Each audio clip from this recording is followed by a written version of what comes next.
La date de 2011 qui a marqué le départ de Maître Wade du fauteuil présidentiel. Vous étiez à côté du mouvement du 23 juin. Aujourd'hui, 9 ans après, que reste-t-il de ce mouvement? Écoutez, il reste un esprit. Je voulais d'abord saluer les téléspectateurs qui nous regardent. Il reste un esprit incontestablement.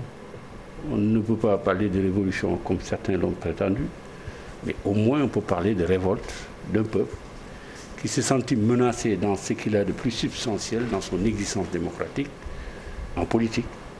Puis ils ont réagi. Je crois qu'ils avaient bien réagi. C'est normal. Parce qu'il faut rappeler les termes dans lesquels le peuple a réagi. Oui. On avait vécu quelques années auparavant ce qu'on a appelé la suppression du quart bloquant, qui était une forme de garantie pour assurer au Sénégal une élection présidentielle avec beaucoup de légitimité pour celui qui est élu. À l'inverse, on est parti pour avoir un quart élisant. C'est-à-dire avec 25% des suffrages, vous pouvez être élu président. Accouplé avec l'idée de dire qu'il y aurait un vice-président. Et les gens, à tort ou à raison, avaient pensé que le président préparait simplement son fils pour le mettre au pouvoir. Et ils ont réagi. Je pense qu'ils avaient bien réagi. Et Abdoulaye Wade aussi, de façon très intelligente et très responsable, a compris que le peuple était allé assez loin et probablement agacé. Je pense qu'il a fait ce qu'il avait à faire, il devait le faire, il l'a fait, et bravo à lui à l'époque. Des acteurs de la société civile, des activistes, des politiques, il y avait beaucoup de personnes qui étaient au devant de la scène et aujourd'hui, ils sont à côté du pouvoir. Qui maintenant pour être la sentinelle du peuple? Écoutez, je ne peux pas comprendre cette accusation, parce qu'elle est simple. Moi, à l'époque, j'étais journaliste. Vous savez, je ne me suis jamais considéré comme un acteur de la société civile. Vous non plus, d'ailleurs. Parce qu'à chaque fois que vous parlez, vous dites des responsables de la société civile, notamment les journalistes disent ça. Il y a des gens qui sont restés. Et il faut dire également, contrairement tout à l'heure à ce qu'on a dit en disant que c'est Y'en a marre et une autre organisation qui était dans le combat, le combat a été symbolisé depuis le boycott de l'élection législative de 2009 par l'opposition sénégalaise. D'abord à travers la création de Benno Siggil Sénégal, qui a été le fer de lance de la lutte politique. D'ailleurs, certains mouvements sont nés quasiment, peut-être à moins de 6 mois de l'événement 2011. Ils ont pris une part importante dans l'événement comme tel. C'est incontestable. Il ne faudrait pas non plus conclure que les hommes politiques étaient en reste. Ce n'est pas exact du tout. Alors, une question, c'est par rapport aux acteurs, justement. C'est la sortie de Alioune Tine qui parle de l'ombre aujourd'hui. Il fait partie des acteurs principaux dans cette dynamique. Est-ce qu'il fait partie des acteurs qui ont été à l'origine, justement, de cette manifestation, de cette révolution, entre guillemets? Tout à fait. Alors, où est-ce qu'il peut avoir raison, un tant soit peu? Écoutez, je n'ai pas à juger les jugements de valeur des gens. De son point de vue, il pense que effectivement, il y a un recul par rapport à ce qui était. Moi, je considère qu'à chaque fois qu'un État, quel qu'il soit, le gouvernement auquel j'appartiens, s'il pose des actes qui sont de nature à menacer substantiellement, je dis, la démocratie, nous verrons le peuple dans la rue. Et probablement, d'ailleurs, avec une force et une violence encore plus, une intensité plus vraie. Pourquoi? Parce que le peuple a eu des acquis démocratiques et a fait des conquêtes. Et je ne pense pas qu'il puisse se laisser une nouvelle fois prendre dans un piège de cette nature-là. Ceux qui pensent le contraire se trompent, que ce soit au sein de notre gouvernement comme dans notre gouvernement. Un peuple excédé à un niveau qui n'est pas d'accord absolument par rapport à un certain nombre de choses, se pensant menacé, naturellement va sortir dans la rue. C'est clair. Alors, est-ce que vous comprenez aujourd'hui ce débat sur le 3e mandat du président de la République? Parce que tantôt on en parle, des fois on tasse, cette histoire se tasse. Elle est encore au devant de la scène avec la sortie de Pape Samba Mboup. Donc, il est bon qu'on puisse savoir aujourd'hui, en tant que porte-parole de la présidence de la République, puisque le contexte ici est scié, qu'est-ce qu'on peut attendre aujourd'hui sur cette question? Pape Samba Mboup est un citoyen libre qui a le droit de dire ce qu'il pense. Ce n'est pas moi d'apprécier ce qu'il dit ou ce qu'il ne dit pas. Moi, j'ai toujours dit aux journalistes, le moment venu, ne vous inquiétez pas, je vous dirai ce que j'en pense. Et je n'en dirai pas plus. Alors, une question, monsieur le ministre. Aujourd'hui, c'est quoi l'état de santé du gouvernement du Sénégal, compte tenu du contexte actuel, de façon globale? En tant que porte-parole, on vous dit, présentez-nous, monsieur le ministre, le diagnostic de votre gouvernement. Vous auriez dit quoi aux Sénégalais aujourd'hui? Vous voulez que, publiquement et à l'antenne, que je fasse un diagnostic négatif de mon gouvernement? Si je vous dis que mon gouvernement est très bon, vous l'avez dit, je suis un ministre, il est partisan, donc il raconte des histoires. Mais vous en avez le droit, monsieur le ministre. Non, mais... S'il est établi qu'il est bon, vous devez le dire également. Laissez-moi continuer mon travail, mon raisonnement. Allez-y. Si je vous dis que mon gouvernement est nul, je sors d'ici, c'est la catastrophe. Donc il ne faut pas me demander, moi, de juger mon gouvernement qui travaille. J'estime que toute entité de cette nature politique, que ce soit un gouvernement ou autre chose, dans le travail qu'ils font, il y a de très bonnes performances comme il y a des contre-performances. Le président de la République le dit tout le temps. J'ai été pendant 7 ans au Conseil des ministres. Par conséquent, aucun gouvernement, quel qu'il soit, ne peut prétendre qu'il fait un travail merveilleux et satisfaisant pour tout le monde. Il peut y avoir des difficultés. Il peut y avoir également de bonnes performances qu'il faut souligner, qu'il faut mettre en évidence. Entre autres performances, je pense que nous n'avons pas été du tout mauvais dans la gestion de la Covid-19. Nous avons engagé les actions qu'il fallait engager dès le départ. Et nous avons également mis en place des mécanismes de sauvegarde de l'économie sénégalaise qui, à terme, pourraient porter un impact assez conséquent par rapport à la stabilité de ces pays-là. Ne l'aurions-nous pas fait, ça aurait été quelque part la catastrophe. Entre autres mesures qui ont été prises, le fait que le président de la République ait décidé des remises d'impôts assez importantes qui privent le trésor public sénégalais de plus de 250 milliards de francs CFA. Également, des suspensions des paiements des cotisations sociales au niveau de différentes institutions sociales. C'est important. Les dépôts d'un fonds de garantie auprès des banques de l'ordre de 100 milliards de francs CFA. Parce qu'au fond, aujourd'hui, l'aspect sanitaire de la question est extrêmement préoccupant, d'une certaine manière, mais il y a, de ce point de vue, des efforts qui ont été faits. Je remarque, de ce point de vue, juste une parenthèse, si vous permettez. Si vous regardez le taux de positivité par rapport aux diagnostics qui sont faits, il varie depuis le 2 mars entre 6 et 10%. On ne sort pas de ces chiffres-là. Parce que c'est quand même important parfois de les rappeler. Ça ne veut pas dire que rien de grave ne se passe. Ça ne veut pas dire non plus que quelque chose de catastrophique ne pourrait pas se poser demain. On ne le souhaite pas. Alors, qu'est-ce qui explique l'assouplissement? L'assouplissement, qu'est-ce qu'il explique, par exemple, à ce niveau? L'assouplissement, est-ce que vous le considérez comme étant très élargi ou moyennement élargi? Il y a deux choses. Il y a des contraintes qui ont été posées de façon institutionnelle. Mais également, il y a des contraintes qui sont de l'ordre de la psychologie de chaque individu et de ce que chaque individu doit assumer comme citoyen par rapport à la lutte contre. Il y a la responsabilité du Sénégal qui a, je crois, essayé autant que faire se peut, de procéder à la sensibilisation et à la communication. Évidemment, je vois bien les gens qui disent, parfois à juste raison, qu'il faut améliorer la communication. Par essence, toute stratégie, quelle qu'elle soit, est modifiable et modulable dans le temps et dans l'espace. Par conséquent, il n'est pas possible d'avoir une stratégie de communication figée depuis le 2 mars jusqu'à aujourd'hui. Il faut procéder à des améliorations. Il faut regarder ce qui peut être amélioré davantage et le faire. C'est le cas aujourd'hui, oui, en perspective? Bien sûr, tous les jours, ça doit l'être. Ça doit l'être. Tous les jours, il faut améliorer. Je ne suis pas des experts du ministère de la Santé, mais ce que je retiens de fondamental, qu'il y a incontestablement, en tout cas je viens pas plus qu'il y a une semaine de mon village, je regarde la communication de proximité qui est faite par les OCB, nos organisations communautaires de base, sous la conduite du comité local de lutte contre la Covid. Ce n'est pas ce que dit le ministère de la Santé tous les matins à 10h qui porte l'essence de la communication. Mais c'est plutôt ce qui est fait au niveau local, au niveau régional. On peut l'évaluer, trouver des choses à rectifier. Je vois des experts qui le disent. Mais on ne peut pas dire globalement que c'est mauvais. Ce que je retiens dans vos propos, c'est que vous dites que vous n'êtes pas mauvais dans la gestion très mauvais dans la gestion de la Covid-19. On vous le concède. Vous dites que vous n'êtes pas mauvais. Aujourd'hui, on a la députée Aïda Mbodj qui a introduit des questions d'actualité à l'Assemblée nationale en demandant à ce que les ministres Mansour Faye et le ministre Abdoulaye Diouf Sarr puissent être entendus par les députés. Est-ce que cela se justifie selon vous? les députés ont parfaitement le droit de demander au ministre de venir s'expliquer. Maintenant, les modalités et les conditions dans lesquelles ça doit se faire, il faut qu'ils le définissent avec une autre institution à laquelle je n'appartiens pas, l'Assemblée nationale et son bureau. Mais dans le principe, oui, bien sûr. Dans le principe, effectivement. Et ça aiderait d'ailleurs le gouvernement à mieux expliquer ce qu'il fait.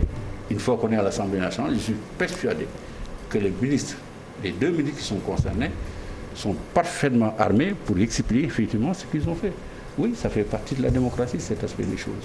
Alors, moi, je voulais glisser un peu dans le domaine de la justice pour revenir un peu sur, je ne parle pas des bilans, mais de la posture du gouvernement en question.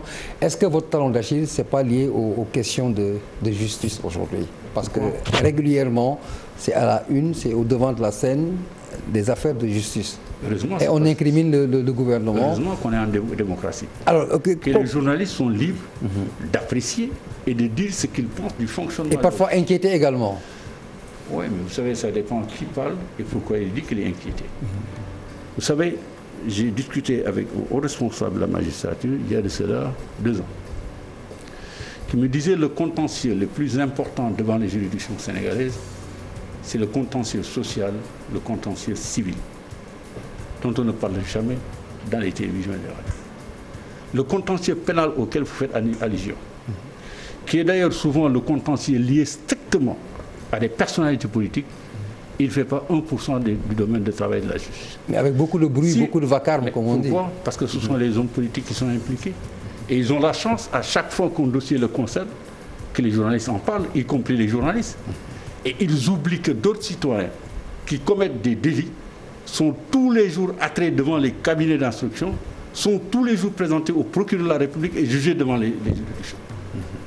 Mais comme évidemment, c'est un effet réflecteur qui donne l'image, un miroir déformant de tout ce qu'est la justice, c'est un problème. Mais le jugement peut être fait de façon populaire, je le conçois et je l'entends. Mais quand on est à un niveau pour faire comprendre, on doit avoir le recul nécessaire par rapport à toutes ces questions-là.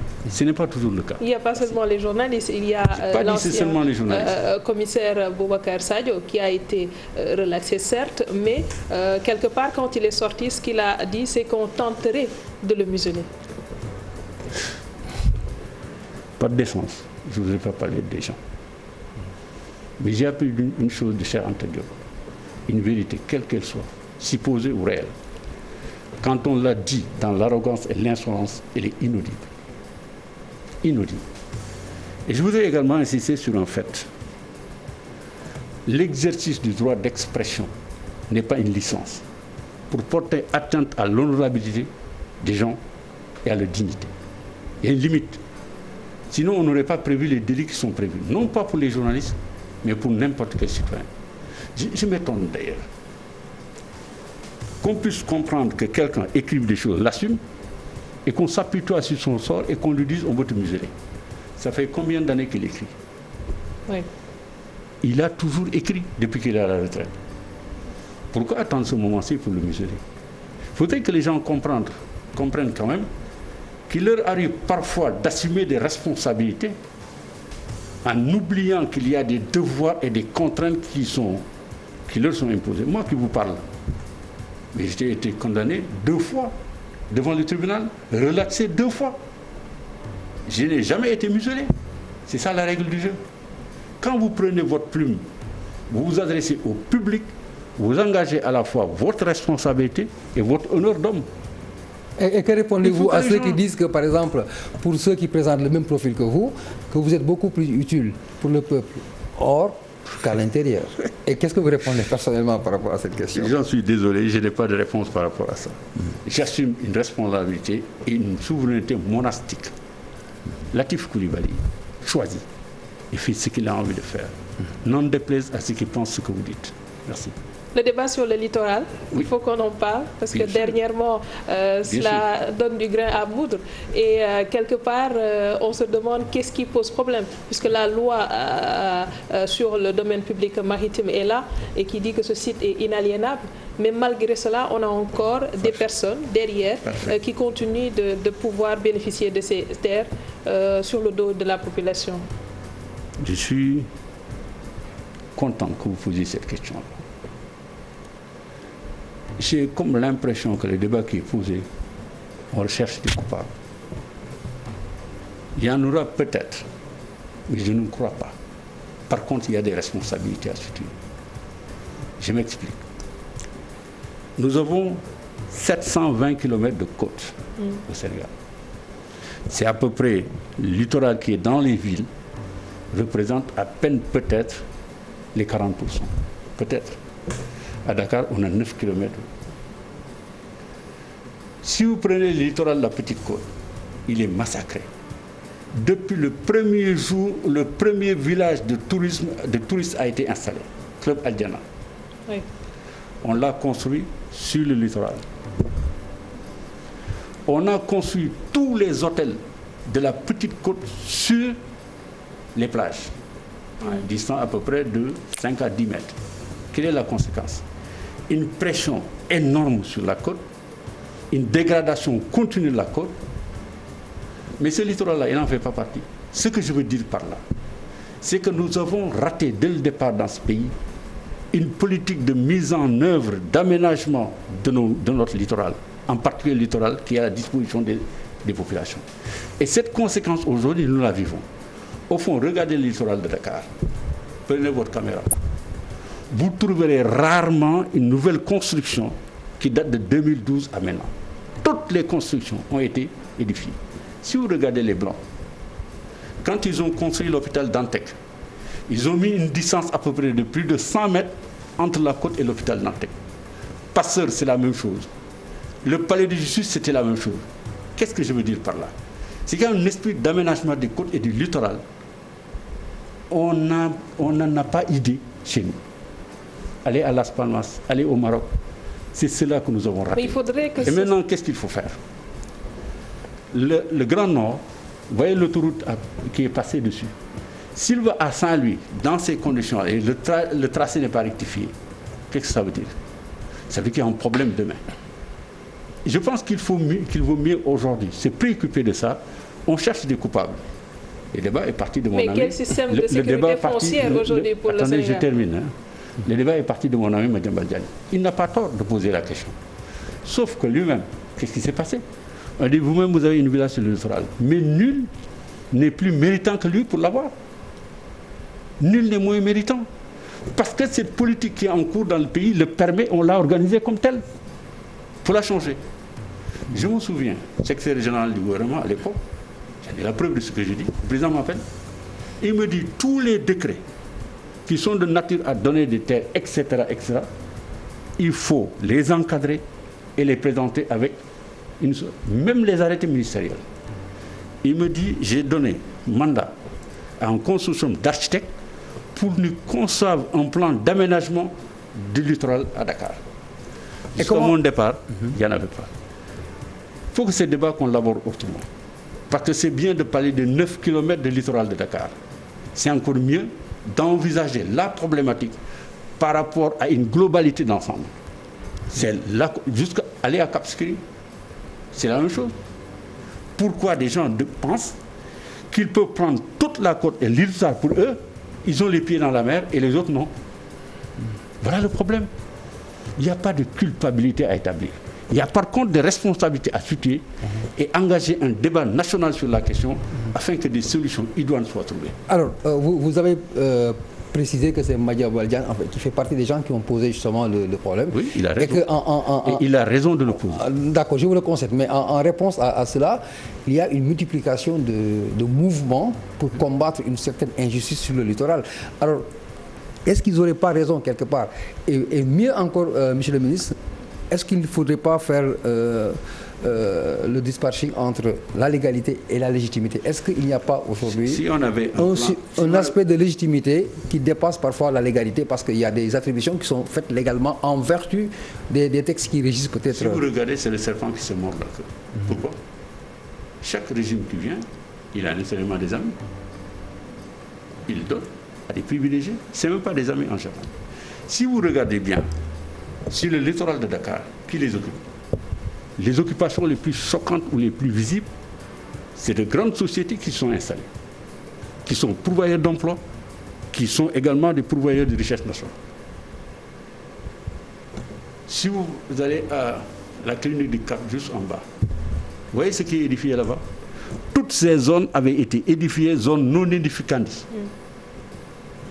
Ce qui fait que Pasteur est un pas retrait. Le problème que nous avons, nous n'avons pas idée et politique d'aménagement de nos littorales.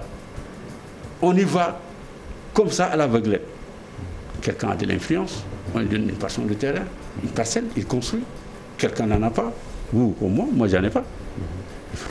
On n'y pense même pas. Nous, on n'y pense même pas. Mais qu'il faut situer les responsabilités. Oui. Mais quand on situe les responsabilités, on ne peut pas ne pas parler de la responsabilité de l'autorité principale. Je l'ai dit, elle est engagée. Mais si on cherche les coupables, on ira jusqu'à 1960. D'ailleurs, on ira en 1958. Quand Gabriel Darboussier, qui était un éminent politique, ami personnel de Senghor, s'est brouillé avec Senghor parce que Senghor lui a refusé un permis de construction sur le littoral à l'époque. Ça date de là-bas.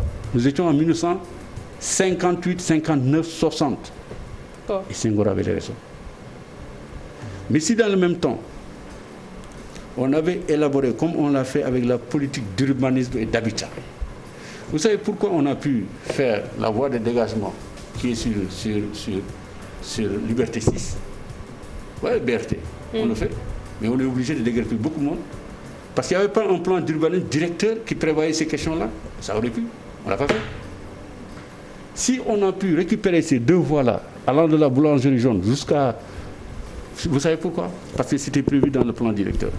Si vous avez la chance de parler à quelqu'un d'extraordinaire, un homme d'Abidjan qui a été le directeur du plan d'urbanisme du Sénégal pendant des années, il vous en parlera. Merci. Merci beaucoup, monsieur le ministre Abdou Latif Coulibaly. Il a une question. Mais le temps est terminé. Par rapport à cette en fait, pas crise peut-être, mais qu'est-ce que le gouvernement a prévu par rapport à ça? Au-delà des constats... Je ne peux pas parler au nom du gouvernement, je peux parler au nom du président. C'est pour savoir... Sur cette question-là, je n'ai pas encore la chance de l'aborder avec lui.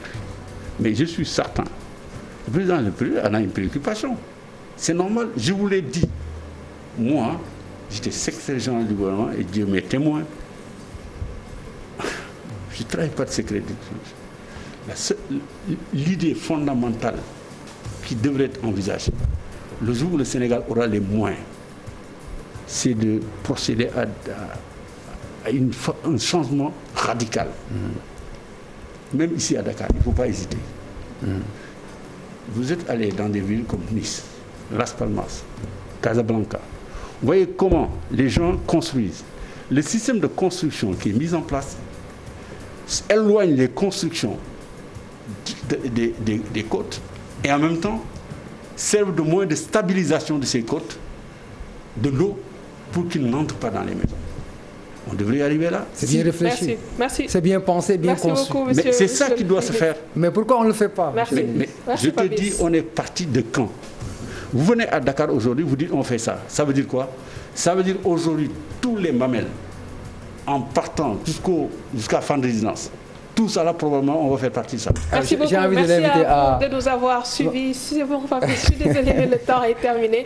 Il y a encore un autre plateau qui se prépare avec Abdoulaye Cissé, un spécial 23 juin. Merci également à l'équipe technique. On se donne rendez-vous demain à la même heure. Passez d'excellents moments en compagnie d'un